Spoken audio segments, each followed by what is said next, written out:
So hi, welcome to the Noise Podcast. I'm Shane. I'm Glory. And we're here with Kemble Walters from the band Aeges. And we're gonna ask him some questions today. I'm gonna start. So what inspired the creation of the band, and what does the band name mean?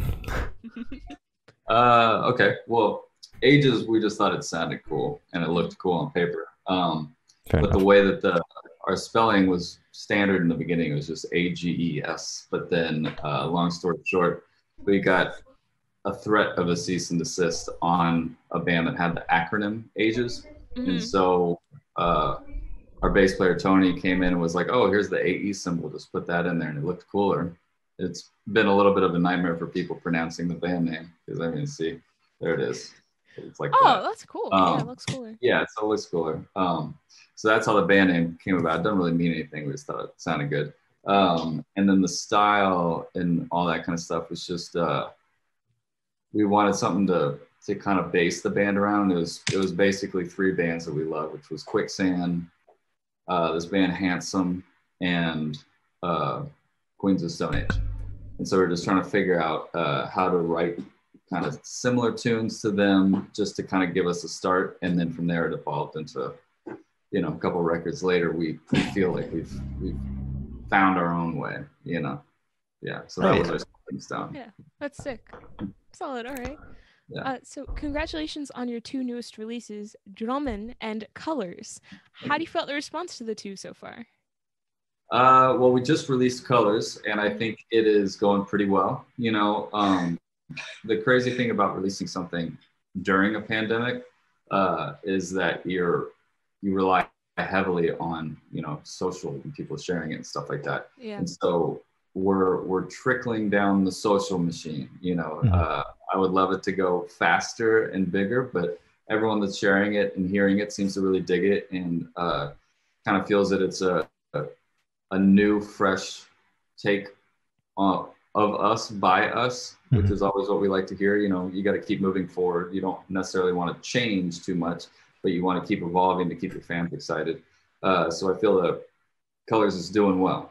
Hopefully it just keeps growing and spreading and whatnot. And we'll have more in the future. But DRØMMEN, on the other hand, which was the full length, some people call it a long EP, some people call it short full length.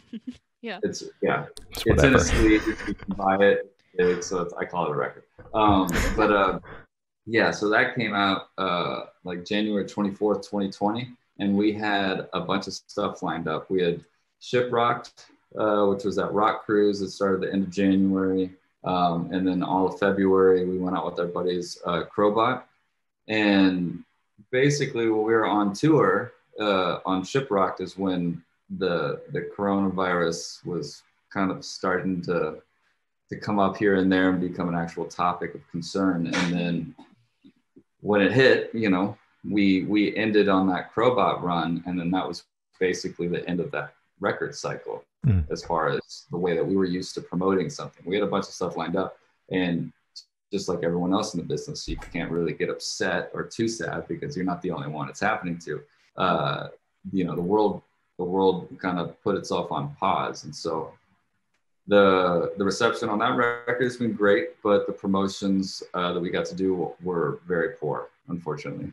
It started off awesome, but we love that record. We think it's really cool. And that record, we went back to self-producing and all that kind of stuff. So it was how the band started. And I feel like it represents the three of us that are on that record the best. And it's, just like I was saying before, it's an evolution from the previous record. So it's a constant growth, which is what you need. You don't want to write the same thing twice. Yeah, that'd get a little boring. So from here on out, we're gonna beat the shit out of that album a little bit, and then we'll touch base on the single later on. So can you tell me what the album name, if there's any meaning behind the album name or the cover art? Oh crap. Okay, so there is. I gotta look it up again because I don't even remember I forgot what it meant. But I was like, That's completely fair. So I was trying to go through things that looked good and sounded good and weren't in English, So yeah. I guess I grew up overseas. I grew up in Indonesia, and I lived in Jakarta, Indonesia. Sorry, I'm looking this up while I'm talking. So I grew up in Jakarta, Indonesia, and I was trying to get an Indonesian title just because think it would be cool because it's part of me, whatever. Translation, come on, give it to me. Everyone uses, it means dreams. There you go. Boom. Dreams. There we go. Dreams. Yeah. So so I was basically just rolling around with a couple topics that were kind of part of the record, or at least what some of the songs kind of played with, and not necessarily dreams, but just kind of living in an alternate reality and trying to be outside of yourself a bunch. So that's how that came about. I think that's DRØMMEN is Swedish. It just sounded cool. Of course, everything they do is awesome. They look amazing, beautiful people. Yeah. So that's how that title came about. All right. But anyway, to rewind, the Indonesian stuff I was trying to do, it just didn't sound cool. Everything was too long. Fair enough. Fair. Yeah. All right. Can't make it too long if it's impossible to pronounce to begin with. Yeah, exactly. Yeah. And then the cover art, is there any meaning behind that? I didn't ask. That's our guitar player, Trevor Howard. He did that one. He did the single for that record, Pain. He's an incredible artist. So if anybody wants to check him out on Instagram, it's Art by Cronendome, I think. But he's awesome. He plays with a bunch of he'll scan, paint, just create layers and stuff like that. And I can't remember exactly what that was. But he didn't tell me the meaning behind it. So I'm not sure what was going through his brain, but we liked it. All right, fair enough. That's fair. Yeah, that's all you need to like, I guess. Yeah. Yeah. So can you tell me a little bit about your writing process for this album? Sure. So the previous record was Weightless, which was on Another Century, Sony, Red. I don't even know. The record label kept changing that we were on. Or adding to it. It kept being a subsidiary of this. And so we had a lot of time between that record and this one. And we also had a lot more freedom because we had left the record label, left management and everything. So we were, again, just, our own entity. It's just us. And so a lot of the outside influences that would kind of blend into your music, whether you wanted to or not, were now gone. And so it was just kind of back to just what we were going to do. And I was really vibing on a bunch of Mastodon stuff. And so I was trying to write, a couple more riffy stuff. And this was our first record that we had with our drummer, Dylan Howard. It was Trevor's brother. Yeah. And he's an incredible drummer. His style is kind of unlike any other drummer, really. His left hand never stops moving, so he's constantly hitting the snare whether you can hear it or not. And so it creates these cool rhythms that where I'll write a riff or create a song and then bring it to the band once I'm happy with it, and then it changes from there. And it's pretty wild. So that was basically kind of the process of that, was just going through as many demos as we had, seeing what we liked, and then playing it together, and then seeing what actually came to life and what didn't. Yeah. Because a lot of times you'll write a song and you'll be like, this is going to be it. This is the song. And you play it as a band. And you're like, this sucks. Yeah. This is not what I thought it was. Yeah. This is only me. You only hear me in the song. And that's not what the band is. So, yeah. That's fair. So you mentioned you guys self-produced this album as well. What was it like going back to your roots, kind of?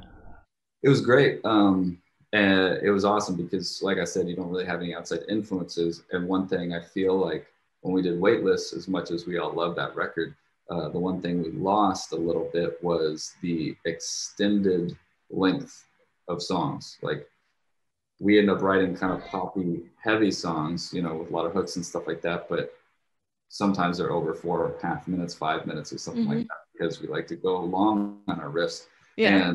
And record labels and radio stations don't necessarily like that because you can't pitch it to radio a lot of the times. Yeah.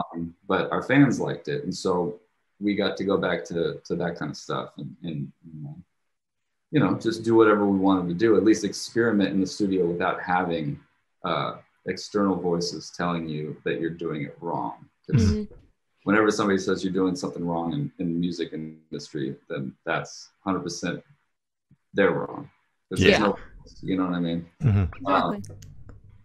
And so we just got to be ourselves, do our own thing. And lucky enough, like I'm a pretty good engineer, and I got a good ear for the sounds that we like, and the studios that we use were great, and the people that worked there were great. And then we got our buddy shell to mix it. And so it was kind of like, you know, there wasn't any, was it going to fail or not sonically, you know? It's like what we were doing, it was going to be just as good as the rest. Then we just had to make sure the songs were up to par, which was fun.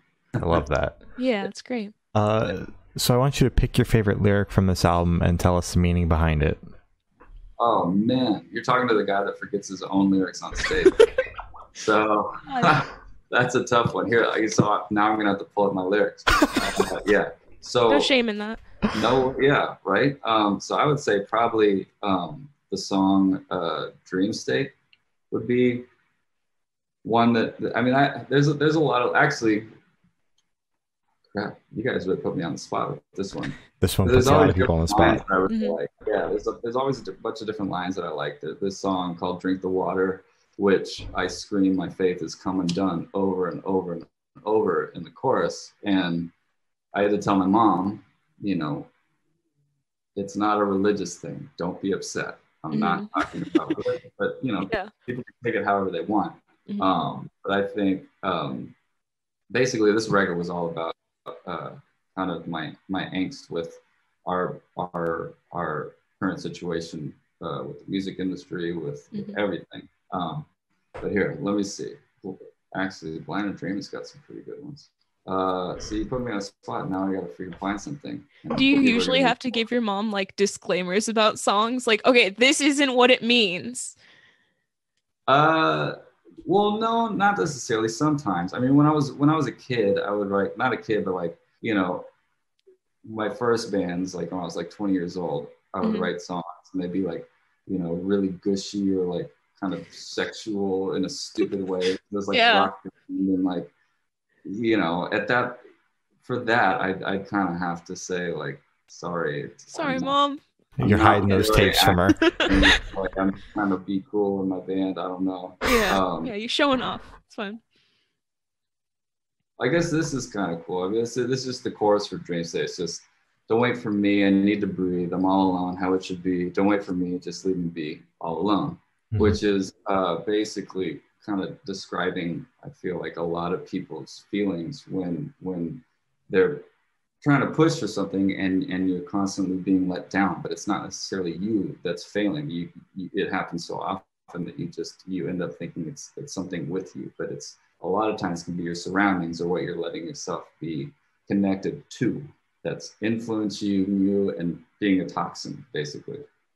Wow. That was I just grabbed it and I was like, okay, I just rolled with it. There's probably I hope there's better lyrics than that on the record. Yeah. Fine. That sounds great. I just appreciate that you had to go look for it, but didn't leave any empty air and leave us sitting here for 3 minutes staring at you. No, man, no, definitely not. You don't want people to be bored. You know, my favorite lyrics actually on any of our records is one of the first songs we ever wrote, which was actually in 2011, is this song called Roaches. The whole song is just a continuous, brutal, like, awakening of how humans are just the same as everything else. We're all just trying hard to survive. That's one of the lines. We're all roaches trying hard to survive. And that's that song. It never goes verse, chorus, verse, chorus. It's just a continuous piece of words. So for me, somebody who doesn't remember lyrics well, that song sucked. But now I know. At least I know that line because somebody actually asked me a similar question. And I was like, oh yeah, I like this song. This song's cool lyrics. That was pretty much one of the first songs we wrote. Yeah. That's so cool. Oh, yeah. Will you guys do that formation again in a song? Or as you said, like, it's kind of hard remembering lyrics. You don't really have a pattern. Yeah, we should, but it's like, it's got to be one of those things. Like, I wasn't intending on it to be a constant roll of lyrics. I was just flowing. It was one of those things where it's a super simple guitar line. Yeah. And I was sitting at my dining table with my acoustic, and I just kept writing and writing and writing, and the rhymes and the lines were smooth, like fitting, and they were all the lyrics, everything I was saying. I was like, this is cool. That's cool. Oh, I like that. Okay. And it just, the song was over. Yeah. Like, oh, okay. I guess that's it. No chorus. Yeah, I guess this is it. That's the tune. Chorus and chorus, but yeah. All right. All right, cool. Can you tell me where your headspace was while creating this album? Well, that was me being upset with the industry, basically. You know, it wasn't anybody in particular. I was just upset with just difficult things are, and how you can never fully trust anybody but yourself. Mhm. You know what I mean? I had been told since I was a kid, like, promise after promise of this and that, and it's like, you got to realize that it's your band, it's your music, and the only way it's going to succeed anywhere is if you stop believing that you're going to be this famous musician with this massive house and like all this stuff that just, you know, label execs, managers, everybody's always going to say, because they want to be a part of what you're creating, which means you have something good, but that has no promise or guarantee that it's going to go anywhere. It's up to you yourself as the artist to try to make the right decisions. And I've made a lot of wrong decisions for sure. You know, I try not to let the ego side take over, but you know, with any artist, that's why you get up in front of people, because you think that you're good enough to do it. So there's ego already just to get up there and play. Yeah. So, yeah, so that's basically what a lot of DRØMMEN's about. It's just internal demons, regardless if it's, you know, facing a crowd, facing your friends, family, loved ones, whatever, and pushing through all the lies and just garbage that's out there. Mm-hmm. And holding on to the stuff that's true, because a lot of times it gets mixed up. You don't realize that what they were saying or what this person was trying to do was beneficial, and you let it pass. Yeah. Mm-hmm. Yeah. Do you think basically like writing an album about kind of just like, you know, frick the music industry, do you think that will affect your spot in the industry at all? No, I mean, I hope not, you know, because like I said, I'm not attacking A specific person, yeah, or anything necessarily. Mm-hmm. It's just, you know, music is, when you're writing and you're trying to write from as pure of a place as possible, it's based on your emotions.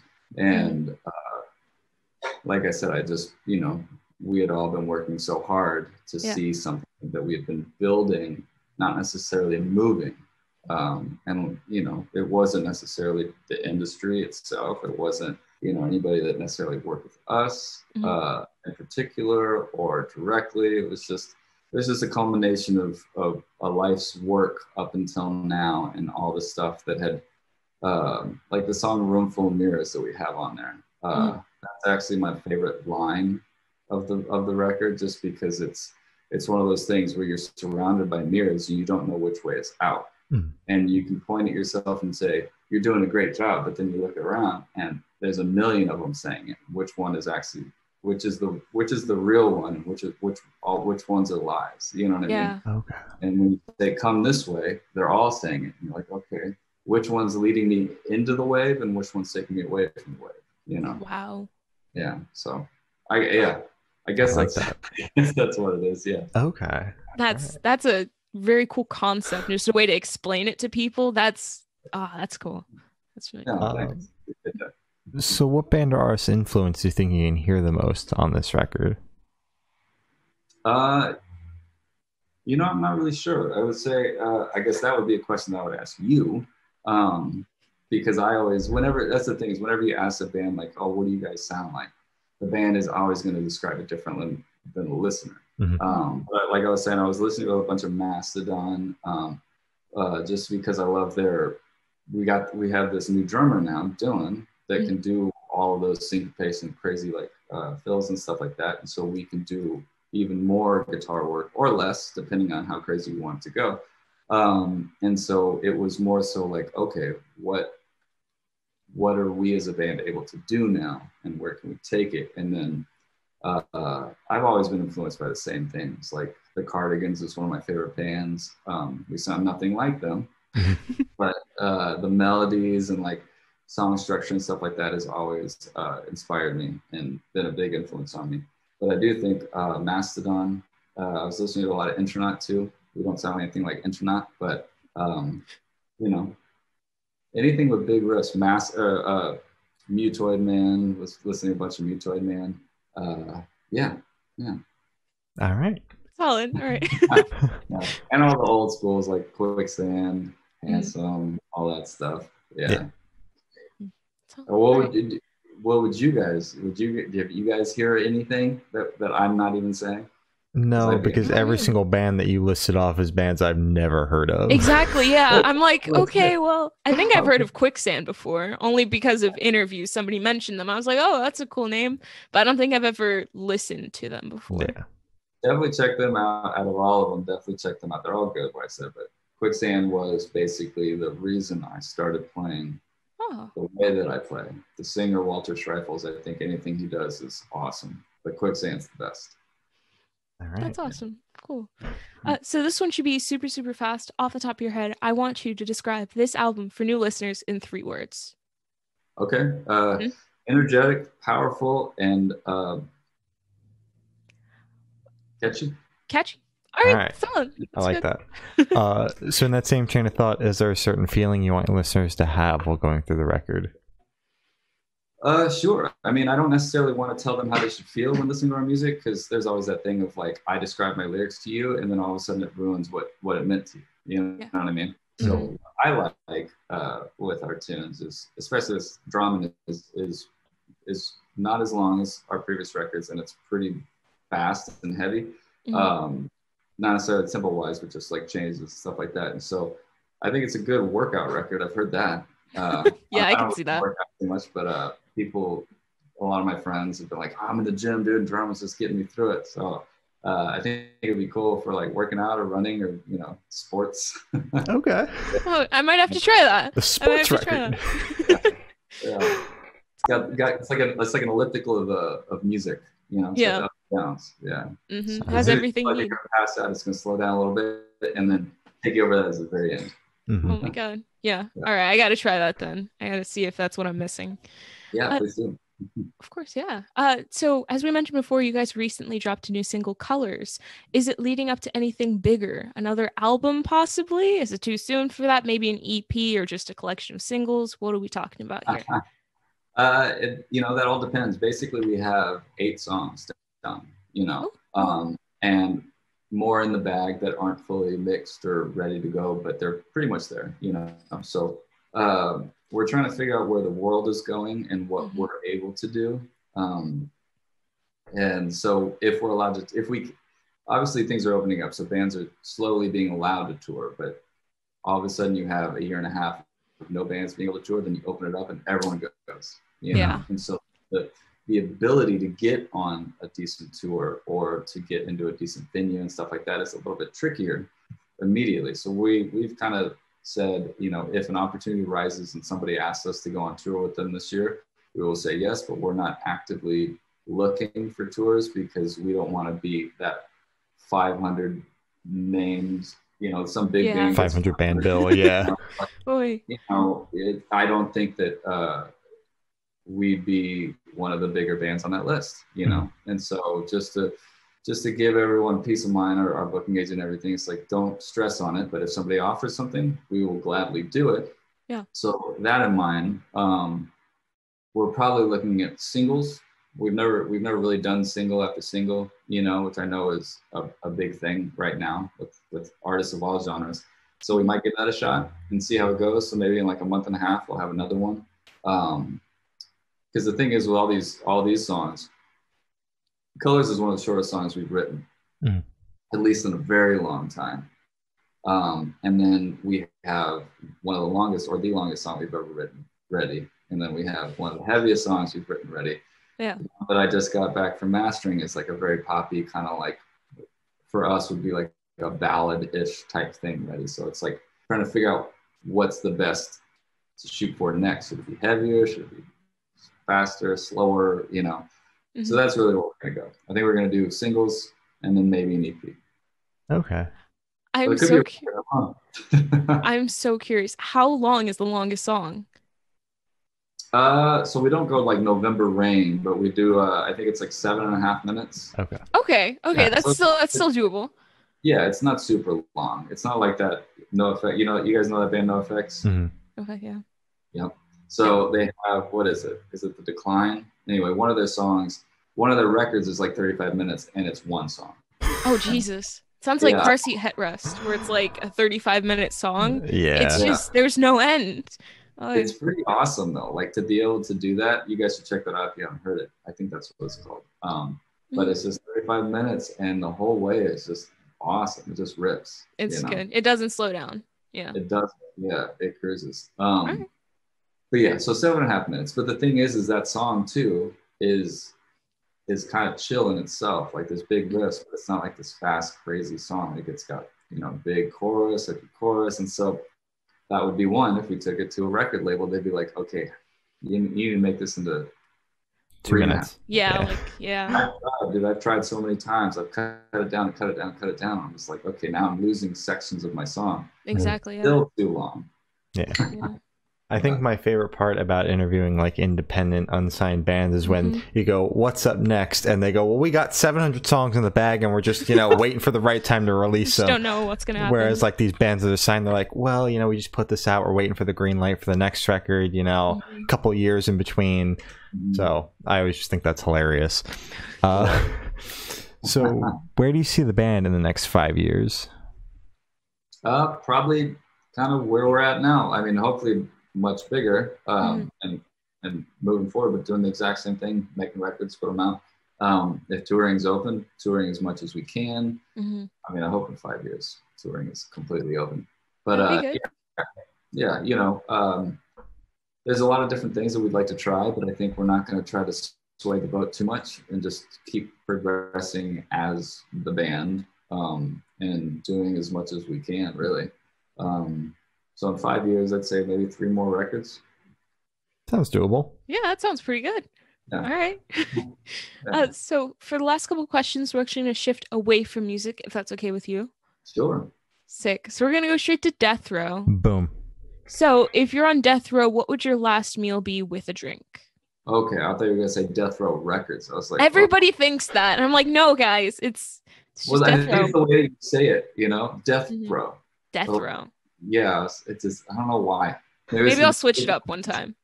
So if I was on death row, which Yes. that would completely suck, that would be awful. It would be. My last meal would probably be tacos. I Ooh. love tacos, yeah. Yeah.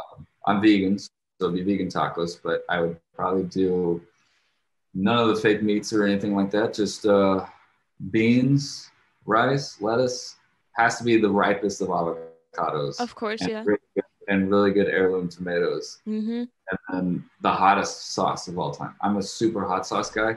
Yeah. So if I'm going to die, I got to try the hottest sauce in the world. So, all right. And what are you going to wash that down with? Jesus. what would I wash it down with? Hot sauce. I'd probably try that. Just get everything in at once as I can. No, I don't know. Because I love beers. Obviously, if you're gonna die, I'm not gonna drink water or Gatorade. We've gotten that before, though. Water.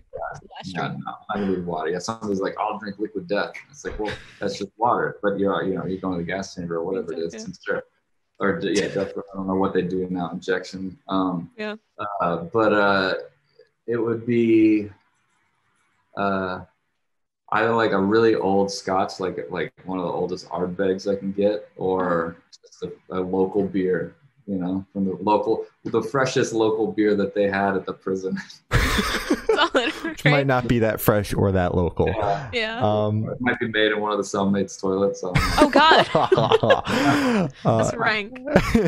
If you could live in one fiction world for a week, where would you live?